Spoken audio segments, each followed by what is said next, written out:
ሀንዬ ለዶክተሩ ክስ መስርታበታለች። እሱም በፖሊስ ተይዞ እንግዲህ ሊመረመር ነው። ምክንያቱም የአባቷ የሕክምና ወጪ 800 ብር ያስፈልገዋል ተብሏል። ይህ እንግዲህ መጀመሪያ 400 ሺህ ብር የተባለው 800 ሺህ ብር ሲገባ በጣም አስደንግጧል። ይህ ነገር እንዴት ተፈጠረ ተብሎ እንግዲህ ወይዘሮ ሚላት መጥተው ሲያዩት በጣም ነው የደነገጡት። ዘራፊ፣ ሌባ ደግሞ እኔነቴን እናቴ ናት ብለሽ ልትዘርፊ መምጣትሽ፣ ልትሰርቂ ሌብነትሽ አንሶች ደግሞ አሁን ጭራሽ ሀብት ንብረቴንም በዚህ መንገድ እየዘረፍሽ ለመውሰድ ተነስተሻል። አንቺ ልጅ ጤነኛ አትመስልኝም ሲሉ ይናገሯታል። እሷም እትዬ ምን ማለት ነው ላስረዳ ብላ የሕክምና ወጪው የተደረገውን እያነበበች ስታየው 15 ቀን ያልተሰጠ የመርፌ መድኃኒቶች 2 ቀን በ15 ቀን ውስጥ የወሰዱትን 2 ቀኑን ወደ 15 ቀን እንደተጠቀሙ አድርጎ ዶክተሩ ጽፏል። እንዲሁም ደግሞ በውጭ ፋርማሲ ላይ በ100 ምናምን ብር የሚሸጥ መድኃኒት በ17 ሺህ ብር አድርጎ ጽፏል። ይህ ሁሉ የባዩሽ ተንኮል እንደሆነ እና ከባዩሽ ጀርባ ላይ ዶክተሩ እንዳለበት የተረዳችው ሀናዬ ጎበዟ እንዴት ይሄ ነገር ሊሆን ይችላል? በፍጹም እኔ እኮ የአባቴን ሕክምና እየተከታተልኩት ነው ያለሁት። ምን እንደሚሰጠው በየቀኑ አውቃለሁ። ዶክተር ምን ማለት ነው? ይህ ሆስፒታል የተለያየ ሆስፒታል እኮ የአባቴን አይነት ሕክምና እየጠየቅኩ እገኛለሁ። በዚህ ልክ 800 ሺህ ብር የሚያወጣ ሕክምና ወይም ህመም የለበትም ስትል ትከራከራለች። ወይዘሮ ሚላት ግን አንቺ አጭበርባሪ፣ ሌባ፣ ዘረፍሽኝ እያሉ እሪ ያዙ ይልቀቁኝ አሉ። ከሆስፒታሉ ልታስረዳን ብትሞክር አልተረዱላትም። በዚህ ምክንያትም ሌላው ቀርቶ ገብቶ አባቷን ምርመራ ላይ እያደረገ አሲርም ይሄን ነገር ስትነግረው ሄዶ ሲጠይቀው ዶክተሩ አንተነህ ባለሙያው እኛንን እኮ የሕክምና ክትትሉን የምናደርግላት ሲል ውጣልኝ ከዚህ ክፍል ብሎ ሲያስወጣው ፎክሮበት ነው አሲር የሚወጣው። በፍጹም አግባብ አይደለም። እኔ ዶክተር የሌላ ሰው ውጤት እየተናገርክ ይመስለኛል። የአባ ኖላዊ አባታችን ነገር አይመስለኝም ሲለው እባክህ ውጣልኝ ስነ ስርዓትን ያዝ ብሎ ቆጣ ሲልበት እኔም ማሳየዋለሁ ሲል ፎክሮ ወጣ። ሆኖም ያም ደግሞ ሳይበቃው ዶክተሩ ወደ አቶ ኖላዊ ወደ ተኙበት ሄዶ ቼክአፕ ካደረገ በኋላ እንግዲህ ቴረር ሊነፋባቸው ሊያስጨንቃቸው አንድ ነገር አሁን እየዳኑ ነው፣ ግን አይዞት ምን ያስጨንቀዎታል ሲላቸው የሕክምና ወጪ እንደው በሌላ ሰው ነው የሚሸፈንልዎት፣ ግን አሁን ልጆን ሀናን የሚያስጨንቃት ነገር ብሎ ሲጀምር ቶሎ ብሎ አሲር ገብቶ ሰላም ዶክተር ይቅርታ አላየሁም እኮ ሲል አስቀየሰው። ከዛም እሱም ሌላ ነገር ሳይናገር እንግዲህ አስወጥቶታል ማለት ነው። በዚህ ጊዜ አቶ ኖላዊ ደግሞ ምን ነው አሲር ከሰውየው ምላስ ላይ እኮ ቆምክበት አላናገርከው አለ፣ የተፈጠረ ነገር አለ እንዴ ሲል ጠየቀ። ዶክተሩ መጀመሪያ ልጆትን ጠንከር ያድርጉ፣ ሰው ብልሃተኛ ጎበዝ ነው ሲል ታይ አልተረዳህም እንጂ ሀንዬ ጠንካራ ልጅ ናት ሲል ነበር የገለጸላቸው። ከእናንተና ከፈጣሪ በታይ እናንተ ናችሁ ለዚህ ያደረሳችሁኝ፣ አመሰግናለሁ ሲሉ ምስጋናቸውንም አቅርበው ነበር። ሰላም ውድ ቻናሌ ተከታታዮች ሰላማችሁ በያላችሁበት ይብዛል። ለቻናሌ አዲስ የሆናችሁ ሰብስክራይብ፣ ላይክ፣ ሼር እያደረጋችሁ አበረታቱኝ።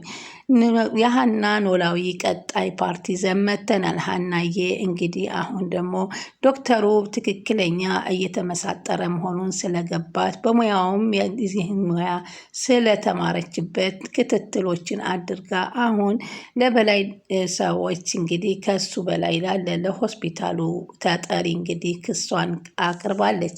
ምክንያቱም የማይሰራ ስራ እንደተሰራባት እየታወቃት ነው። ወይዘሮ ባዩሽ ከጀርባ ሆናን ተልኮዋን እየፈጸመች እንደሆነ አሁን ተረድታለች። በዚህን ሰዓት ወይዘሮ ሚላት ግን ሲነገሩ ዘራፊ ነበር ያሏት። ሌላው ቀርቶ እርግብም ተከትላ ሄዳ አንቺ ለአባትሽ የሚሰጠው መድኃኒት እያወጣች ትሸጫለሽ፣ ሌባ ነበር ያለቻት። እኔ የዚህ አይነት ስነ ምግባር የለኝም፣ አንቺ ተጠንቀቂ፣ እንደፈለግሽ አትናገሪ ነበር ያለቻት። ተነቃብሽ ነበር ብላት የነበረው። ሀኒ የተፈጠረውን ነገር ለአሴር እየነገረችው ወይዘሮ ሚላት ይደውላሉ። ደወሉ እኮ አለችው። ማን? እትዬ።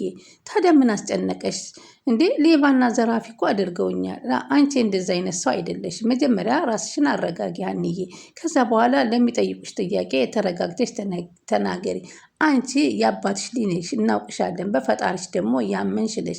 በፍጹም የሚሆን ነገር የለም አይዞሽ ብሎ ሲላት እሺ አመሰግናለሁ አለች።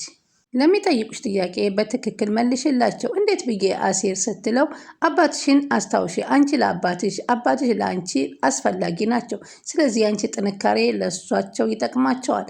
ጠንከር በይ አላት ማለት ነው። አሴር መከራት። ወይዘሮ ሚላት ከቤት ሂደው ያዙ ይልቀቁኝ አሉ። ሰላም ምን ሆነች ነው ስትላት ሀና ዘረፈችኝ። እማዬ በጤናሽ ነው? በጤናሽ ነው? እስኪ ተረጋጊ። ምንሽ ነው የምዘርፍሽ? ምንሽ ዘረፈች ስትላት እሷን ጠይቅኛ። ለእሷ ደግሞ ጠበቃ ልትቆሚላት ነው እንዴ? ዘረፈችኝ፣ ሂጂና እሷኑ ጠይቂያት። ኧረ እማዬ ተረጋጊ። ምን እየሆንሽ ነው? በቃ ውጭልኝ ስትላት ሰላምዬም እሺ ብላ ወጣች። ሰላምዬ ወደ ኪችን ሂዳ ሀናዬ ምንድን ነው የተፈጠረው? እማዬ እኮ ጨርቋን ጥላ እያበደች ነው ስትላት እኔ ምን ላድርግ? በአባቴ ሕክምና ነው። ምንድን ነው አባቴ ሕክምና? እንግዲህ 200 ሺህ ብር እንደቀረ ነበር የነገርኳቸው። አሁን ግን 600 ሺህ ብር እንደተቀረ ተናገረ። እና ይህን ታውቂ ነበር ሀናዬ? እንዴት ሰላምዬ? እያወቅኩ ይህን ነገር አደርጋለሁ?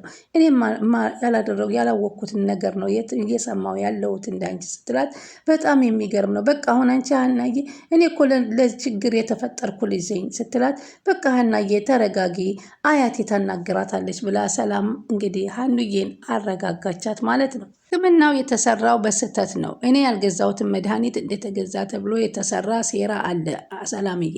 ስለዚህ ይህንን ሴራ እኔ ዝም ልል አልችልም። እከስሼ ሁሉን ነገር እውነታውን ማወቅ እፈልጋለሁ። ወይዘሮ ሚላት ግን በፍጹም ላስረዳቸው ብል አልተረዱኝም ስትል ነገረቻት። 100 ብር መድኃኒት 17 ሺህ ብር እንደተጻፈ ሰላም ስነግራት ሰላምም አበደች። ከዛ አሁንም ደግሞ በተራው ምላሴ ክፍል ውስጥ ይጠራታል። ሀና ምንድን ነው እማዬ? እያበደች ነው፣ የተፈጠረው ምንድን ነው ሲሏት ሀናዬ እንባዋ ተሽቀዳድሞ ወረደ። ምን ነው የምማልቀስ ነው? እውነቱን ንገሪኝ እንጂ ሲላት እባክህ ጦስ ውስጥ ከተትኳቸው እኮ ወይዘሮ ሚላትን ስትል ምንድን ነው ሀናዬ? አታልቅሺ፣ ተረጋጊና አስረጅኝ አላስት ምላሴ። ሰላምዬም አሴር ጋር ሄደችና እንግዲህ አቶ ኖላዊ ልታይ እንዳሰበች ጁስ ገዝታ ስትሄድ እንደውም ጁሱ አቮካዶ ቢሆን ኑሮ እያልኩ እየተመኘሁ ነበር። እስከምትከፍተው ቸኩዬ ነበር። ለምን በአቮካዶ ከሆነ ወሬን ወሬ ያነሳውና ሀናዬ አቮካዶ እንደማትወድ ይነገራቸው ነበር። የት ሀገር ነው የተወለድሽው ሲሉ ሰላምዬን ጠየቋት። አቶ ኖላዊ እዚሁ ነው አዲስ አበባ ተወልጄ ያደግኩት አለቻቸው ማለት ነው። ከዛ በኋላ እንግዲህ ይች ወይዘሮ እርግብ ደግሞ እኔ ጋር አትፎካከሪ ብዬሻለሁ፣ ካልሆነ እማደርግሽን እኔ ነኝ የማውቀው እያለች እየዛተችባት ትገኛለች። ሀንዬ እኔስ አሁንስ እርግብ አንቺን ፈራሁሽ፣ ከዚህ ነገር ላይ ከዶክተሩ ሴራ ላይ ያለሽበት ይመስለኛል እና ስትላት እናያለና ተባብለው ነበር የተዛቱት። ከዛ ምናሴ ደግሞ ሲገባ አያቱን አገኛቸውና ሰላምታ ከተለዋወጠ በኋላ ስለ ሀናዬ ሲያወራቸው ሀናዬ በፍጹም አጭበርባሪ እንዳልሆነች ዘራፊ እንዳልሆነች ሁሉን ነገር አላቸውና እንደውም ወጣ ብለን ንፋስ እየተቀበልን እናውራ ሲል ይዟቸው ወጥቶ ሁሉን ነገር ነገራቸው። ወይዘሮ ሚላት አልጋ ላይ ገብተው ቁጭ ብለው እናቲቱ አንኳኩተው ይገቡና ምን እያደረግሽ ነው አንቺ ልጅ እዚህ ብለው ይጠይቋታል። ወይዘሮ ሚላት እናት እንግዲህ አቶ መስፍን ጋር ሰላም ፈጥረው የ80 ባሏን አክብራ እንድትኖር የገፋፏት ነው ያሉት። እሱም ልጄ ነው አንቺም ልጄ ናችሁ፣ አንድ ላይ ኑሩ ለልጆቻችሁ ስትሉ ብለው ምክር ሰጥተዋል። መስፍን ጥሩ ስለሆነው ልጆቹም የአባታቸውን ጥሩነት አብሮ መኖር ይፈልጉታል ማለት ነው። ይህ ሁሉ ነገር የምታደርገው ይቺ ሀና ናት ብሰራላት ስትል ደግሞ እሷ ምስኪኗ ምን አደረገችሽ? አንቺንም እንደ ልጆቹ አእምሮሽን እየቀየረችሽ ነው። አንቺ ግን ጤነኛ ነሽ። ችግሮሽን ከዚህ ምስኪን ላይ እስኪ ወረድ በይ፣ እንደፈለግሽ እንዳትናገሪ።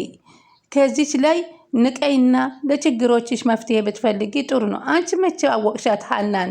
የምርመራ ውጤት ይምጣ ብዬ ነው እንጂ ቤተሰቤን ሁሉ እያመሰች ነው አለቻት። እኔ ምን እዳለብኝ ስትላት ነገ ጧት ከዚህ ቤት መንቅሬ ነው ማወጣት ስትላት ዝም ብለሽ አፍሽን አትክፈቺ። ህይወት ገጥሟባት እንጂ ለአንቺ ሰራተኛ የምትቀጠር ልጅ አይደለችም አለቻት። ለእሷ ግነሽ እየተናገርሽ ነው ማየ አለች። የራስሽ ጉዳይ። ሀና የምትባለውን አንድ ቃል የምትናገሪያት ከሆነ እኔ ጋር አንነጋገርም። ከዚህ ቤት አስወጣታለሁ መንግሌ ስትላት፣ እኔ ደግሞ እሷን ስታስወጫት ላልመለስ ከዚህ ቤት እወጣለሁ አለቻት። ለሰው ክብር አይኖርሽም እንዴ? ባለጌ ያሳደጋት ተብለሽ አንቺ እኔን አታሰድቢ። በቃኝ አሉና ወይዘሮ እናትም አልተኛም አሉ። እሷ ግን መልካም ሰው ያሳደጋት፣ ስነ ምግባሯ የምታምር፣ ስነ ስርዓቷ የሚያምር፣ የሰው ክብር ያላትን ልጅ አንቺ ግን በዚህ ልክ አውርደሽ መናገር የለብሽም ሲሉ እናት በጣም ነው የተቆጡት። አዎ ወይዘሮ ሜላት በጣም አብዝተውታል። እንኳን ልጃቸው የጠፋቸው ሰው የሚመስሉ እንደው ልጅም የወለደ እንኳ አይመስሉም። ልጅ የወለደ በሰው ልጅ ያዝናል፣ ይራራል አንጀቱ ይባላል። እሳቸው ግን ጭራሽ ጨካኝና ጭካኔ። ነገ የኔ ልጆች ከኔ ጎን ወጥተው ሌላ ሀገር ሄደው ሊኖሩ ይችላሉ። ምን አይነት ሰዎች የስራ ባልደረባ ሊያጋጥሟቸው ይችላሉ? ነገ ከኔ ቤት ወጥተው ሰላምም ሆነች ምላሴ የአንድ ድርጅት ሰራተኛ ቢሆኑ በዛ ድርጅት ውስጥ ያሉ የበላይ ሰዎች ምን ቢያደርጓቸዋል ብለው ጥሩ የዘራ ሰው ጥሩ እንደሚያገኝ ቢያውቁ ኑሮ መልካም ንግግር እየተናገሩ መልካም ስራን ለልጆቻቸው የሚተርፍ ነገር ማድረግ ነበረባቸው።